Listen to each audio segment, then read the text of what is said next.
राम जी राम जी नमस्ते सारा सबको। है। आज हम एक वीडियो लेकर आए हैं। जो कि वीडियो है तिहाड़ जेल से फरार होकर लाया अफगानिस्तान से पृथ्वीराज सिंह चौहान की अस्थियां। अस्थियां। ये वीडियो देखें जी, उसके बाद हम बताएंगे कि कैसे ये अस्थियां लेकर आया तिहाड़ जेल से। दोस्तों, आप तो जानते ही होंगे कि हमारा भारत देश अपनी संस्कृति और विरासत के लिए जाना जाता है। ये सब हमें अपने पूर्वजों से मिला हुआ है। इसलिए आज के इस वीडियो में हम आपको एक ऐसे हिंदुस्तानी राजपूत के बारे में बताएंगे जिसने अपनी संस्कृति को बचाए रखने के लिए डकैत से सांसद बनी फूलन देवी को सरेआम गोली मारकर हत्या कर दी और पहुंच गया देश की सबसे हाईटेक जेल तिहाड़। लेकिन बाकी कैदियों की तरह तिहाड़ में घुट घुट कर रहना उस राजपूत का असली मकसद नहीं था। इसलिए वो तिहाड़ से अपने असली मकसद को पूरा करने के लिए फिल्मी अंदाज में किसी हीरो की तरह फरार होता है और जान हथेली पर लेकर पहुंच जाता है खतरनाक गैर मुल्क अफगानिस्तान के गजनी शहर में, जहां वो अपने मकसद में कामयाब होता है और फिर लौटता है अपने देश भारत। कौन है ये अदम्य साहस वाला राजपूत और क्या है इसका पृथ्वीराज सिंह चौहान के साथ कनेक्शन? सब कुछ इस वीडियो के माध्यम से जानेंगे, बस बने रहिए हमारे साथ। दोस्तों, ये कहानी है शेर सिंह राणा की, जिसका वास्तविक नाम पंकज कुमार पुंडीर है, मगर पूरी दुनिया उसे शेर सिंह राणा के नाम से जानती है। इनका जन्म 17 मई 1976 को उत्तराखंड के रुड़की में एक राजपूत परिवार में हुआ था। उनके गांव के लोग कहते हैं कि शेर सिंह बचपन से निर्भीक और निडर था। उसे अपने पूर्वजों की कहानियां और किस्से सुनने में विशेष रुचि थी। शायद इसीलिए वो बचपन से ही राजपूताना शाही का रूल फॉलो करने लग गया था। उसे रत्ती भर भी फर्क नहीं पड़ता था कि सामने वाला पर्सन कितना रईसदार और औहदे वाला है, और वो इसलिए क्योंकि वो अपने आप को पृथ्वीराज सिंह चौहान का वंशज समझने लगा था। देखते ही देखते जब वो बड़ा हुआ तो एक समय ऐसा आया जब शेर सिंह राणा की अपने क्षेत्र में तूती बोलने लगी। लेकिन शेर सिंह राणा के मन में अब भी एक बात खटक रही थी, और वो थी 22 राजपूतों की एक साथ लाइन में खड़ा करके गोली मारने की हत्या। जब ये कांड हुआ तो शेर सिंह महज 4 साल का था और उसने इस कांड की कहानी 10 साल की उम्र में सुनी थी। 22 राजपूतों की हत्या का बदला लेने के लिए सांसद की हत्या। दोस्तों, ये कहानी है अपने जमाने के कुख्यात डकैत फूलन देवी की, और उस समय इस डकैत का चंबल बीहड़ों में खूब डंका बजता था। लोग जब भी इसका नाम सुनते तो कांप जाते थे। दरअसल ये ठाकुरों की एक शादी में पुलिस की वर्दी पहनकर शामिल हो गई थी, जिसके बाद उसने इसी शादी में एक साथ 22 ठाकुरों को एक लाइन में खड़ा करके गोली मार दी थी। और वो दिन था 14 फरवरी 1981 का, जो बेहमई गांव में हुआ था, और दुनिया इसे बेहमई हत्याकांड के नाम से जानती है। ऐसा कहा जाता है कि फूलन देवी ने ऐसा इसलिए किया क्योंकि बेहमई गांव के कुछ ठाकुरों ने उसे बंधक बनाकर 3 सप्ताह तक बलात्कार किया था।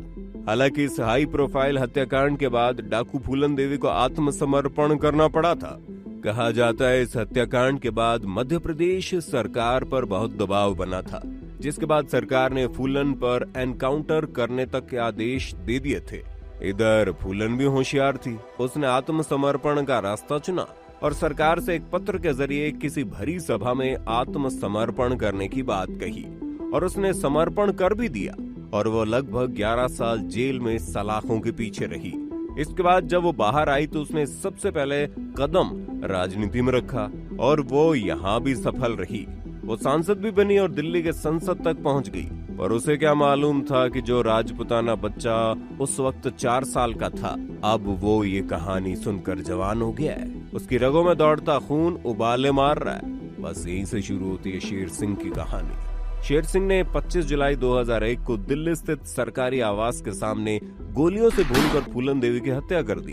इस घटना के लगभग 2 दिन बाद शेर सिंह ने देहरादून पुलिस के सामने आत्मसमर्पण कर दिया और बताया कि हमने अपने पूर्वजों का बदला ले लिया है और इस हत्याकांड की जिम्मेदारी मैं लेता हूँ। बस फिर क्या था, शेर सिंह राणा को तिहाड़ जेल के सलाखों के पीछे भेज दिया गया।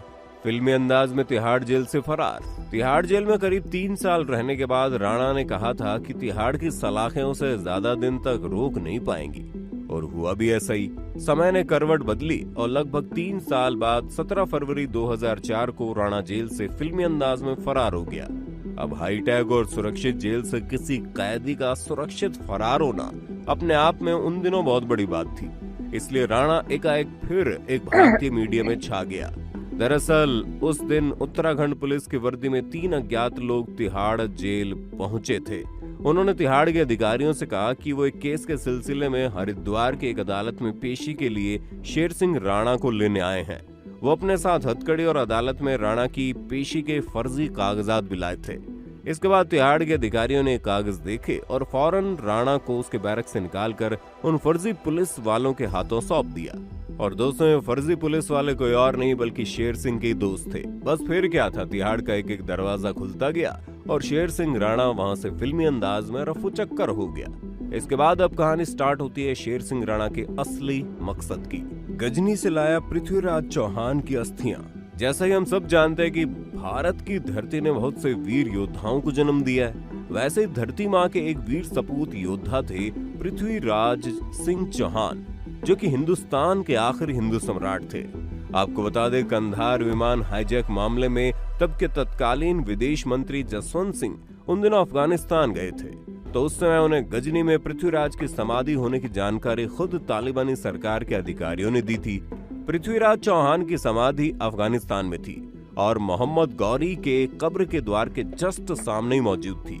अब अफगानिस्तान में एक परंपरा है, जो लोग मोहम्मद गौरी की कब्र देखने आते हैं उन्हें सबसे पहले पृथ्वीराज चौहान की समाधि का अपमान वहां पर पास में रखे मोहम्मद गौरी के जूतों से पीट कर करना होता है। जसवंत सिंह ने जब भारत आकर इस बात का खुलासा किया, तब पूरे भारतीय मीडिया ने बढ़ चढ़कर इस बात को देश की जनता के सामने रखा, लेकिन फिर भी कुछ खास रिजल्ट नहीं निकला। किसी ने प्रयास नहीं किया, किसी ने हिम्मत नहीं दिखाई और ये मामला ठंडे बस्ते में चला गया। लेकिन जब शेर सिंह राणा को ये बात पता चली, तो उन्होंने पृथ्वीराज सिंह चौहान की समाधि के अवशेष सम्मान पूर्वक भारत लाने का प्रण कर लिया। तिहाड़ से फरार होने के बाद सबसे पहले उसने रांची से फर्जी पासपोर्ट बनवाकर कोलकाता पहुंचा, जहां से राणा ने बांग्लादेश का वीजा बनवाया और पहुंच गया बांग्लादेश। इसके बाद उसने फर्जी दस्तावेजों की मदद से वहां की एक यूनिवर्सिटी में दाखिला भी लिया और इसी दौरान उसने अफगानिस्तान देश का वीजा भी बनवा लिया। बस फिर क्या था, राणा ने अपना कदम रख दिया खूंखार तालिबानियों के देश अफगानिस्तान में। यहाँ पहुंचकर काबुल और कंधार से होते हुए पृथ्वीराज की समाधि गजनी में पहुंचा। अब तालिबानों की उस जमीन पर राणा को हर कदम पर खतरा होने के बावजूद उसने वहां पर 1 मंथ से अधिक का समय गुजारा और पृथ्वीराज सिंह की समाधि को खोजता रहा। और फिर एक दिन ऐसा आया जब उन्हें वो जगह मिल गई, जिसके बाद राणा ने अपनी आंखों से पृथ्वीराज का अपमान होते हुए देखा, जिसके बाद उसने ये सब दृश्य अपने कैमरे में कैद कर लिया। राणा मिशन के बिल्कुल करीब था। उसने जान हथेली पर लेकर रात में पृथ्वीराज सिंह चौहान की समाधि को खोदना स्टार्ट किया। इस दौरान वो वीडियो भी बनाता रहा। कुछ घंटों बाद उसने अस्थियों के अवशेष को बाहर निकालकर सम्मान पूर्वक अपने देश भारत ले आया। इस पूरे मिशन में उसे 3 महीने का वक्त लगा। अस्थियां लाने के बाद उसने अपनी मां की मदद से गाजियाबाद में पृथ्वीराज सिंह चौहान का एक भव्य मंदिर बनवाया, जिसमें पृथ्वीराज की अस्थियों को रखा गया। इस पूरे प्रक्रम के दौरान वो लगभग 2 सालों तक फरार रहा। इसके बाद साल 2006 में कोलकाता के गेस्ट हाउस में राणा ने सरेंडर भी कर दिया, जिसके बाद ये मीडिया की नजरों में एक बार फिर चढ़ गया। और इस बार शेर सिंह राणा के अदम्य साहस की कहानी जिसने भी सुनी वो गर्व से भर गया। दिल्ली पुलिस की गिरफ्तारी के बाद राणा को एक बार फिर तिहाड़ जेल भेज दिया गया।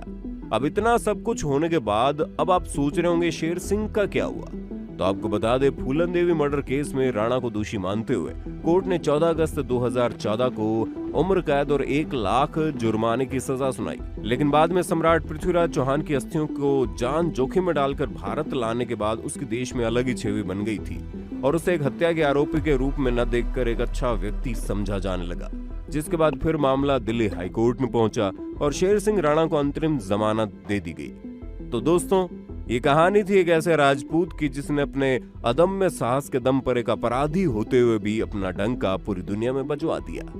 आपको ये वीडियो कैसे लगी मैं जरूर बताना, साथ ही चैनल को सब्सक्राइब करके बेल आइकन दबाना बिल्कुल मत भूलना, ताकि आपको हमारी हर अपडेट सबसे पहले मिले। वीडियो बहुत बढ़िया थी और इस समय जो योग पृथ्वीराज चौहान की अस्थियां लेकर आया था उड़े अफगानिस्तान से।